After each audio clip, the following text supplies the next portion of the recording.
terjadi di Jalan Sudirman, Pekanbaru. Satu unit mobil rusak berat. Gubernur Riau Samsuar mendukung program UMKM di tengah pandemi COVID-19. Salam jumpa pemirsa, apa kabar Anda hari ini? Kami akan menyajikan beragam informasi seputar Riau ke hadapan Anda bersama saya Meli Rosa. Inilah Seputar Riau.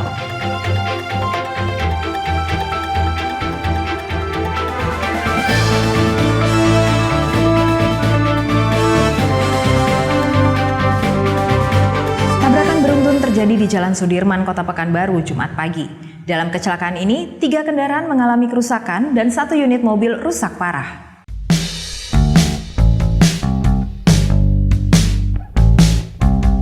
Kecelakaan lalu lintas yang terjadi di Jalan Protokol Kota Pekanbaru ini melibatkan 4 kendaraan roda 4. Di antaranya 1 mobil box pembawa es krim serta 3 mobil pribadi. Dalam kecelakaan ini, 1 unit mobil jenis Toyota Avanza mengalami ringsek atau kerusakan berat. Kap mesin penyok dan kaca belakang pecah. Sementara 3 mobil lain hanya mengalami kerusakan berat. Informasi dari sejumlah pihak di tempat kejadian perkara, kecelakaan ini disebabkan adanya kendaraan yang melakukan rem mendadak, sehingga 3 mobil lainnya di belakang ikut menabrak kendaraan di depannya. Pihak yang mengalami kecelakaan terlihat panik dengan melihat kondisi kendaraan mereka. Peristiwa ini menyebabkan kemacetan panjang di Jalan Sudirman, karena saat itu merupakan jam sibuk orang berangkat kerja. Nurwalidaini dan Arina Silvi, TV Riau melaporkan.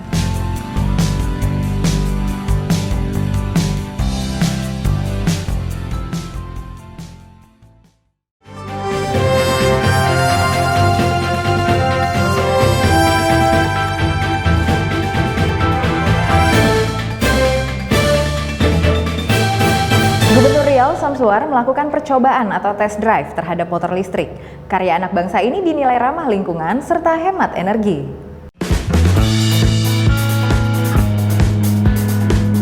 PT Wika Industri Manufaktur bersama Perusahaan Listrik Negara atau PLN melakukan kunjungan serta menyerahkan motor listrik kepada Gubernur Riau Samsuar. Karya anak bangsa ini menjadi inovasi terbaru karena transportasi roda 2 ini ramah lingkungan. Bahan bakar menggunakan listrik yang bisa dicas di mana saja sehingga tidak memerlukan bahan bakar minyak atau BBM sebagai energi penggeraknya. Kendaraan ini juga tidak mengeluarkan polusi sehingga tidak berdampak pada pencemaran udara. Gubernur Riau Samsuar yang menerima langsung melakukan percobaan dengan mengendarai motor listrik tersebut di sekitar kediaman dinas di Jalan Diponegoro, Pekanbaru. Motor listrik dinilai sangat kencang, tidak bersuara, serta sangat hemat listrik. Daya tempuh motor untuk satu baterai mencapai 50 km. Iya, nggak ada debusi, nggak ada mempromosikan aku bangga produk Indonesia, ini bagian adalah produk Indonesia. Menurut kami, ini nanti kalau sudah banyak tahu, tentunya banyak yang hemat dari sini. Dari terutama berkaitan dengan dia tidak menggunakan BBM, dia tak perlu nanti ganti oli, ya, ganti busi, ya, nggak ada debusi, nggak ada oli. Jadi ada penghematan di sini. Tapi nanti biar nanti dari Wika Industri yang akan menyampaikan. Dan kami tentunya menyambut baik produk Indonesia yang kita cintai ini merupakan kebanggaan orang Indonesia dan mudah-mudahan nanti juga banyak pecintanya di sini. Dan sekarang yang sudah mulai tentunya dari Pemprov dan juga dari PLN sendiri, karena bagaimanapun nanti ya PLN kita tahu juga sekarang hemat energi. Tentunya ini juga bagian yang nanti menawarkan hemat energi, karena bagaimanapun ke depan ini juga yang menjadi persoalan bangsa kita ini, terutama yang berkaitan tentunya efisiensi terhadap energi. Motor kita ingin sosialisasikan bagaimana lingkungan ini menjadi isu utama sekarang. Kemudian adalah isu energi juga menjadi isu yang kedua yang sangat penting bagi kita. Kita ingin mendukung bahwa ini isu semua itu ada solusinya dengan motor listrik gesit, sehingga semua bisa dapat kita nikmati. Dan terutama adalah saya sudah sampaikan ke Pak Gubernur, kita mendukung juga Riau Hijau. Salah satunya adalah dengan menggunakan motor listrik, Pak Gub, ya. Dan yang berikutnya kita juga memberikan solusi untuk produktivitas di masyarakat kita lebih baik lagi. Karena dengan menggunakan listrik itu harga operasionalnya cukup jauh lebih murah. Motor listrik ini dihargai sekitar Rp27.500.000. Kegiatan ini juga sebagai bentuk sosialisasi kepada masyarakat. Hingga saat ini Riau menjadi wilayah kedua di Pulau Sumatera untuk keberadaan motor listrik. Diharapkan karya anak bangsa ini mendapat perhatian oleh masyarakat sehingga bisa menjadi moda transportasi ke depannya. Syamsirwan, TV Riau melaporkan.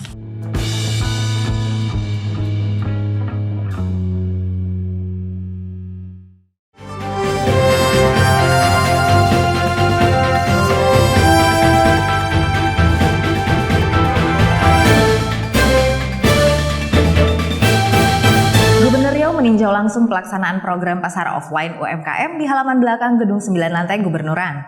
Sebanyak 10 UMKM menggelar lapak mereka untuk berjualan di lokasi ini.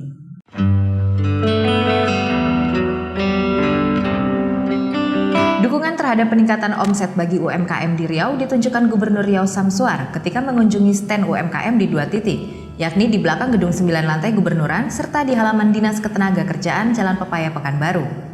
Dalam kunjungan ini, Syamsuar juga ikut membeli produk dan dagangan UMKM. Syamsuar mengatakan program pasar offline UMKM ini sengaja digelar di kantor-kantor instansi pemerintah selama 1 bulan. Diharapkan para pegawai bisa membeli dagangan mereka untuk membantu meningkatkan omset UMKM di tengah pandemi COVID-19. Sebanyak 32 kantor dinas dan badan di lingkungan Pemprov Riau secara serentak juga menggelar program ini. Sementara Kepala Disperindak Kop UKM Riau, Asrizal menyebut kegiatan ini dilaksanakan selama 1 bulan setiap hari Kamis saja. Program ini untuk membantu UMKM yang terdampak COVID-19. Bagi yang ingin ikut program ini bisa mendaftar dengan melengkapi persyaratan yang ditentukan. Dampak pandemi COVID-19 ini tentunya UMKM kita merasakan dampak negatifnya, di mana mereka ada yang tidak berjualan, tidak jual beli. Menjelang ini, pemerintah Besar Riau, arahan Bapak Gubernur meminta kita untuk membuat pasar offline, di mana di setiap OPD yang ada saat ini ada sebanyak 30 OPD. Kita setiap hari Kamis kita uji coba selama 1 bulan ini berjualan produk-produk UMKM ini. Pendekatannya KUB, kelompok usaha bersama. Satu KUB itu terdiri dari 10 IKM menjual produk-produk bisa makanan, bisa minuman, bisa kerajinan, dengan harapan para pegawai dapat membantu para pelaku UMKM kita untuk terjadi jual beli terhadap barang-barang mereka hasilkan. Penempatan pasar offline ini juga bisa diperluas ke instansi vertikal jika program ini berhasil mengangkat peningkatan omset UMKM. Nurwali Daini dan Arina Shilpi, TV Riau melaporkan.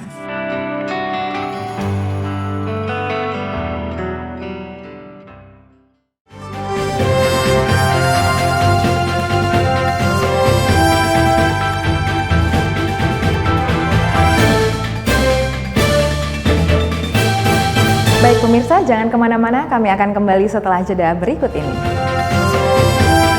Kasus positif di Disduk Capil Pekanbaru meningkat, pemeriksaan kesehatan diperketat.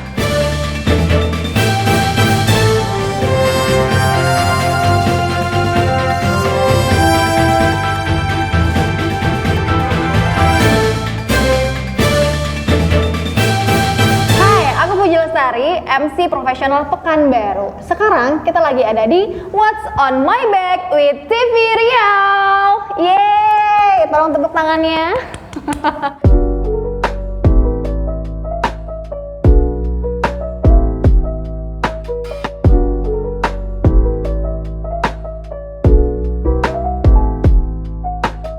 Nah, sekarang kita lagi ada di program ataupun di satu sesi bareng sama TV Riau. Jadi aku akan kasih tahu nih apa aja yang ada di dalam tas aku. Cuma kalian yang tahu dari TV Riau. Kok gitu sih? Oke, apa sih kira-kira yang ada di dalam tas aku? Kita lihat ya.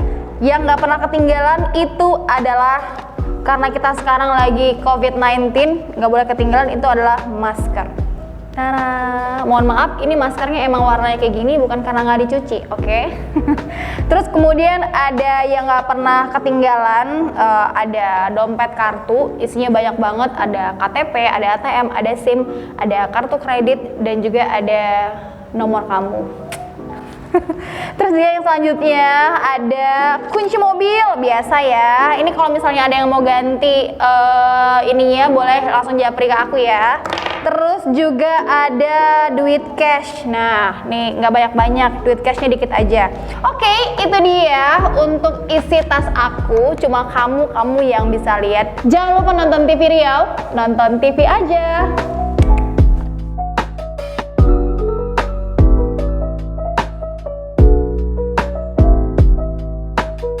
Hello, my name is Vino Yata and I'm 17 years old. Karena aku tergabung ke generasi GMT, generasi menolak tua. Ada yang sama, ada yang sama, ada yang sama. Okay, welcome to my activity with TV Riau.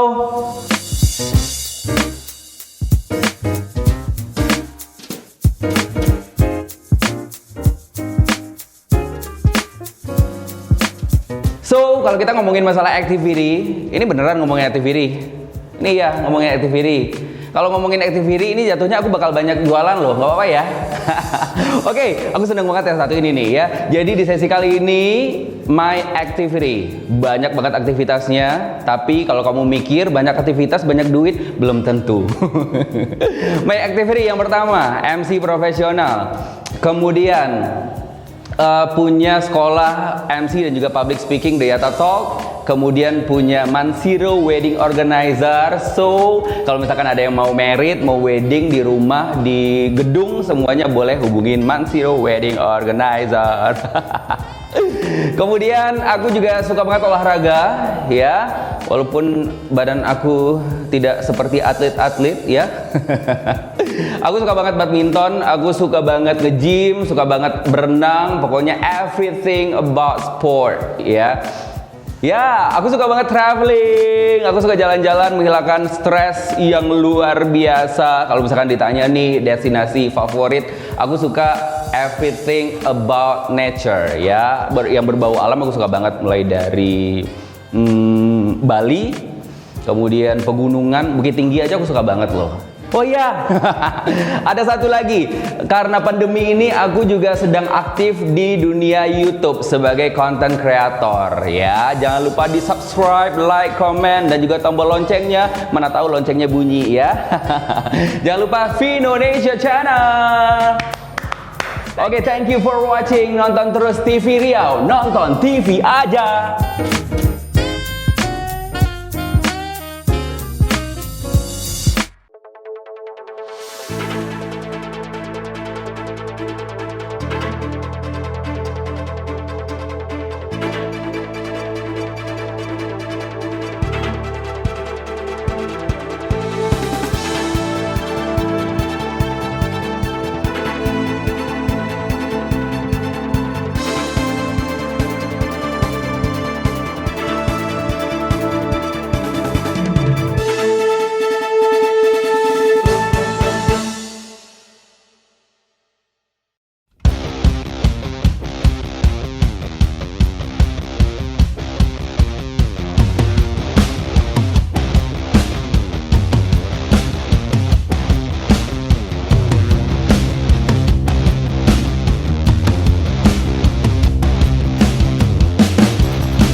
Orang pegawai dan staf di Sdukcapil Pekanbaru dinyatakan positif corona. Maka dari itu, pihak pimpinan Disduk Capil membuat aturan untuk memperketat pemeriksaan kepada pengunjung, serta harus mematuhi protokol kesehatan. Berdasarkan hasil swab yang dilakukan terhadap 17 orang pegawai Disduk Capil Kota Pekanbaru, diketahui 7 staf dinyatakan positif corona. Kepala Dinas Kependudukan dan Pencatatan Sipil Kota Pekanbaru, Irma Nofrita mengatakan, sejak pandemi COVID-19 hingga kini sudah 7 orang pegawai di OPD-nya positif. Untuk seluruh pegawai yang terpapar COVID-19 sudah diisolasi secara mandiri dan di rumah sakit. Nantinya, pegawai yang sudah melakukan isolasi secara mandiri akan dilaksanakan tes swab. Jika hasilnya negatif, maka baru diperbolehkan untuk kembali bekerja. Namun jika masih positif, para pegawai tetap dirumahkan sementara. Saat ini pihak Disduk Capil juga memperketat pemeriksaan suhu dan memantau pengunjung agar betul-betul bisa mematuhi protokol kesehatan. Ini peningkatan keamanan dan kebersihan tampak makin meningkat dan dapat dilihat di pintu masuk yang dijaga Satpol PP. Untuk masuk ke dalam ruangan hanya yang berkepentingan saja seperti pengambilan KTP. Selain itu, kursi dalam ruangan sudah diberi tanda supaya tetap menjaga jarak. Ya, sebenarnya kami sudah menempatkan personil khusus yang bagian pengamanan artinya dari Satpol PP untuk mengatur bagaimana masyarakat masuk ke dalam ruang pelayanan, terutama dalam masa pandemi COVID ini. Di situ juga kami sudah memasang, artinya di pintu masuk sudah kami pasang himbauan-himbauan bagaimana masyarakat harus menjaga jarak, harus mencuci tangan terlebih dahulu sebelum masuk, kemudian harus menggunakan masker, baru bisa masuk ke ruangan. Namun memang kami akui pasti ada masyarakat yang tetap ngotot seperti itu. Kadang-kadang saya melihat harus saya tegur, itu tolong pakai maskernya dulu, walaupun dia di luar kan ya, tapi kan masih berada di lingkungan kita, harus tetap pakai masker. Harus ada seperti itu dulu. Jadi memang belum semuanya masyarakat yang memahami bagaimana bahaya COVID, kemudian bagaimana upaya-upaya penanggulangan itu. Makanya Satpol PP kami selaku petugas pengamanan selalu menghimbau masyarakat supaya tertib sebelum masuk ke ruangan pelayanan di Disduk Capil. Himbauan kami yang pertama, terutama dalam masa pandemi yang begitu mengkhawatirkan belakangan ini, kami menghimbau supaya lakukanlah urusan atau ajukanlah permohonan berkas masyarakat itu secara online. Kami memang melakukannya sekarang, menerima berkas itu secara online, tidak ada lagi yang manual, untuk kebaikan kita bersama, untuk kebaikan masyarakat, untuk kebaikan petugas sendiri. Jadi secara online dilakukan, kecuali kalau yang mau mengambil KTP memang dipersilahkan datang. Nah, itu pun akan kita atur bagaimana supaya tidak berdesak-desakan juga. Untuk mengurangi kerumunan, Irma Nofrita mengajak masyarakat yang ingin mengurus surat penting bisa dilakukan secara online. Nurwalidaini dan Arina Shilvi, TV Riau melaporkan.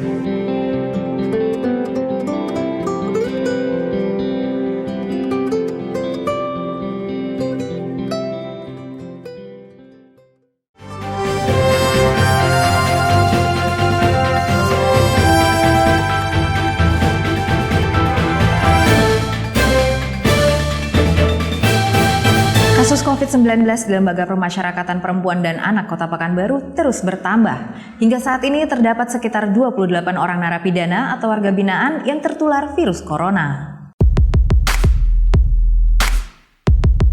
Lembaga Pemasyarakatan atau Lapas Perempuan dan Anak Kota Pekanbaru dibuat khawatir dengan peningkatan kasus COVID-19 di kalangan narapidana atau warga binaan.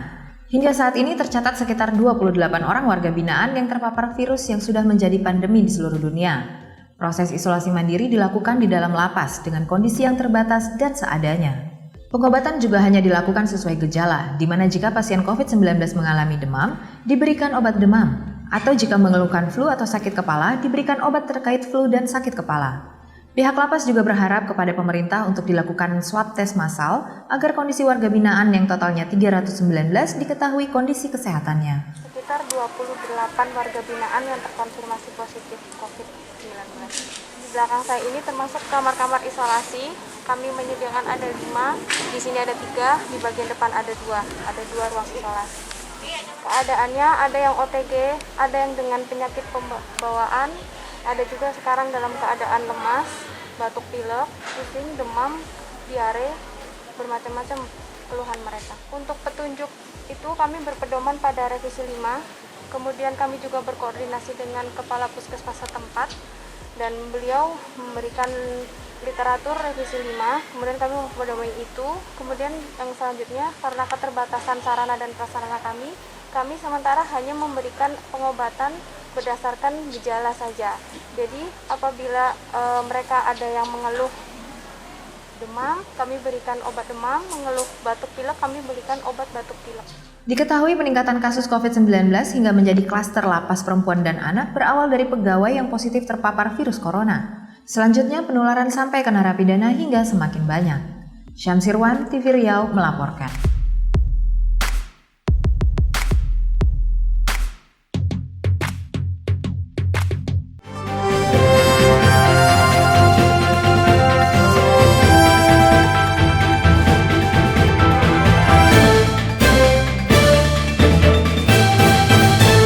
Kasus positif corona di Riau memaksa Pemprov Riau untuk menyiapkan kamar hotel yang disewa sebagai tempat isolasi. Namun sejauh ini, kamar hotel Mutiara Merdeka dan Grand Suka tersebut belum dipakai karena sejumlah gedung pemerintah juga disiapkan untuk isolasi. Kepala Dinas Kesehatan Provinsi Riau, Mimi Yuliani Nazir mengatakan, sejauh ini kamar hotel yang dipesan Pemprov Riau untuk mengantisipasi lonjakan pasien positif corona di Riau seperti Hotel Grand Suka dan Hotel Mutiara Merdeka belum dipakai. Karena gedung pemerintah juga disiapkan Pemprov Riau sebagai tempat isolasi pasien orang tanpa gejala atau OTG.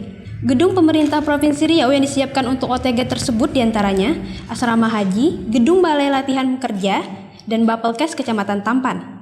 Mimi menyebut, sejauh ini gedung-gedung tersebut masih mampu menampung pasien OTG, sehingga kamar hotel belum dipakai sama sekali. Namun gedung tersebut juga penuh, maka pasien OTG akan dialihkan ke kamar hotel. Panjang ditambah dengan 3 kecamatan yang baru, dimulai dengan waktu yang sama. Kita belum bisa melihat, karena kan yang hasil 2 minggu ini adalah hasil 2 minggu yang lalu. Jadi yang 2 minggu kemarin ini baru kita lihat ke depannya. Minggu depan kita lagi proses, karena kan kita sudah mempersiapkan 4 BPSDM, Bapelkes sama LPMP, Lembaga Pendidikan Menengah itu sudah, Rusunawa sudah, dan itu sampai saat sekarang kan belum penuh. Jadi kalau misalnya kita ini ya sepertinya persiapannya udah, tinggal kalau misalnya ini sudah terpenuhi semua, itu kita buka. Mimi berharap angka positif corona dan pasien orang tanpa gejala di Provinsi Riau bisa berkurang, sehingga masyarakat tidak ada kecemasan lagi untuk berusaha. Nurwalidaini dan Arina Silvi, TV Riau melaporkan.